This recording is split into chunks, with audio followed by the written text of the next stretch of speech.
And I want to take this direction around sales and persuasion. So you run like multiple different businesses, but how do you think about sales? I know you mentioned Zig Ziglar a few times. What are some of the influences you've had in sales, and how do you think about that process? We live on an economic planet, right? Most people fear selling. Most people fear selling because either one, they fear that they're going to be judged, or two, they simply think that it's immoral. But when you understand that something can be offered that is of high value and that is good for people, I want people to take it. For example, let's say there was a stranded individual with a ton of money in the desert. I would go sell that motherfucker water, right? And I wouldn't feel guilty of selling him tens of thousands of bottles of water, right? Under the premise that that's what he needs. So most people that don't make money is because they don't develop the fundamental skill set of selling. But every day you're selling. You're selling your girl to stay with you. You're selling your audience and your podcast to continue listening. Right? You're selling yourself to continue doing it. So developing the essential skill of selling is basically your ability to convince individuals that what you have to offer is better than what they have to offer you, which is money. So as long as what you have to offer is a higher value than that what you're selling, then you're good. Now, that's on the first side. The second part is the people that sell just to make money and they don't care about what it is that they're selling. If you sell something to somebody that they don't need, right? If you sell something to somebody and they don't actually need it, you're not a good salesman. You're a con artist because you're selling something to somebody that actually doesn't need what you have to give them. So there's a fine balance, and you don't want to be the used car salesman, but at the same time, if somebody doesn't have a car and they have the money, sell them a car. It might be beneficial to them. Are you familiar with gap selling? No, tell me. Oh, I should have got you that book. You'd actually really enjoy it. Is it good? Gap selling is amazing. The guy that wrote it is called Keenan. Definitely read it. Check it out.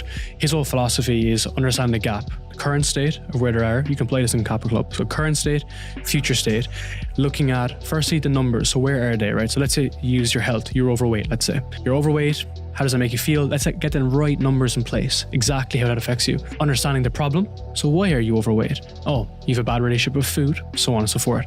Understanding the impact. Now you can't pull up your pants, you can't hang out with your kids, you can't teach people anymore. You're just, the massive impact from that. Understand the root cause. Oh, it goes all the way back here, and the future state. So if you can map that clearly out for someone, you can say, yes, this is a great solution for you, or no, here's my friend, let me refer you to someone else who's going to be better than me. And they will decide if this is, you've given them the gap and they're able to see how big the gap is. If the gap is small, it's fine. They shouldn't buy.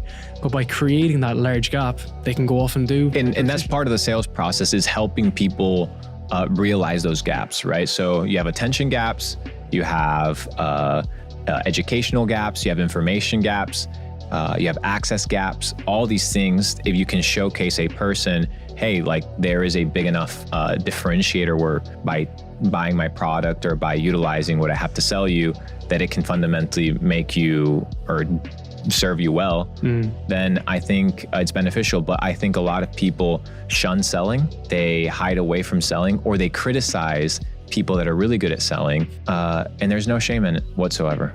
As long as what you're selling is actually valuable to the person buying it. Yeah, because you're able to understand the actual problem, yes, right? And give them actually a solution.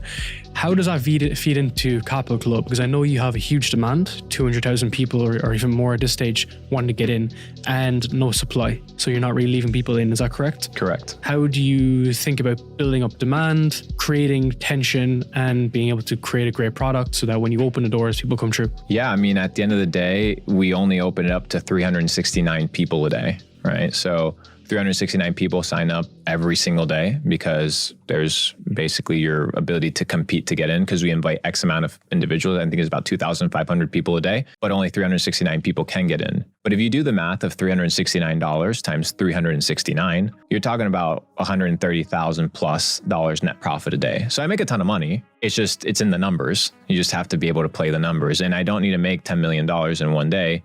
I just need to bring in high quality individuals, because my goal isn't to make 130 grand net profit a day. That's cool. Yeah, I have business partners. That's not my money. That's the company's money. That's the club's money. My goal is to build an ecosystem that is really good. And that ecosystem, I can't flood it with people right away because it takes time. It takes a process. It takes development.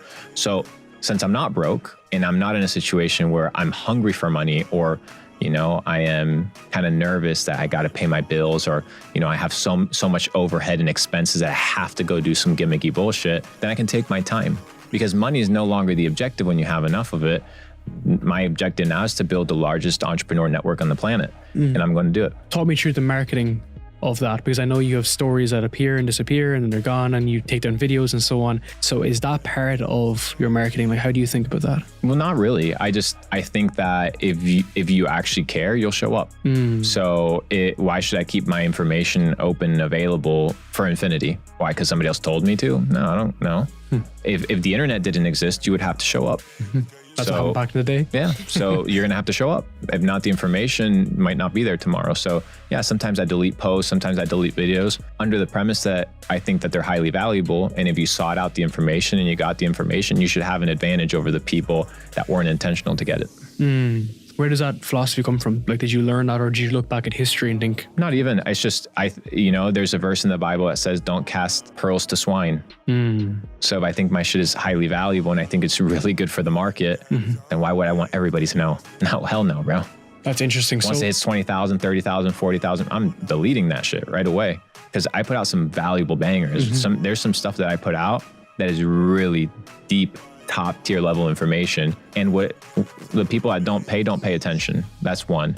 Two, familiarity breeds contempt. So if I'm out here just blasting content every single day, you're just going to assume that it's readily available and you're just going to fuck off. No. If you want top tier entrepreneurial content, you want to develop and you want a great community, you're going to have to show up, just like everybody else that actually wants it shows up. But that's interesting, because you're putting out so much content a day, but then you're restricting some of it then coming back. So people have to basically jump around for this piece of content. I don't even have a ton of content. I mean, 2023, we did 2 billion plus views on 10 podcasts, 10 vlogs, and maybe 20 other pieces of original content. So I don't make a ton of content. I just understand how to distribute content extremely well. So if a video gets 1 million views, I know that same video can get 50 million views. I just have to market it extremely well. So I look at content more like winning products in e-commerce, because that's my background. So my goal is to find a winning product, aka a winning piece of content, and once I have it, is scale that winning piece of content to the moon.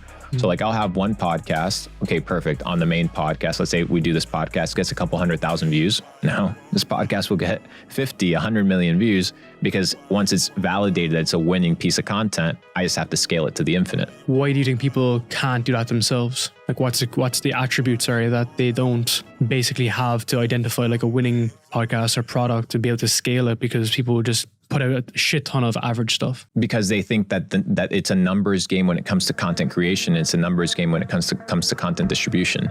It's two completely different scenarios.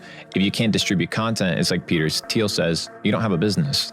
You don't have a business. If the way that you distribute is by creating a ton of content every single day, then you're just basically spamming the internet with original content. I'm going to spam the internet with limited high quality content, which is a completely different scenario to what everybody else is doing. But I'm going to start ramping up my content. Now I'm going to fuse a ton of top tier content with a lot of content, original content. And my goal is probably 10 billion views 2024.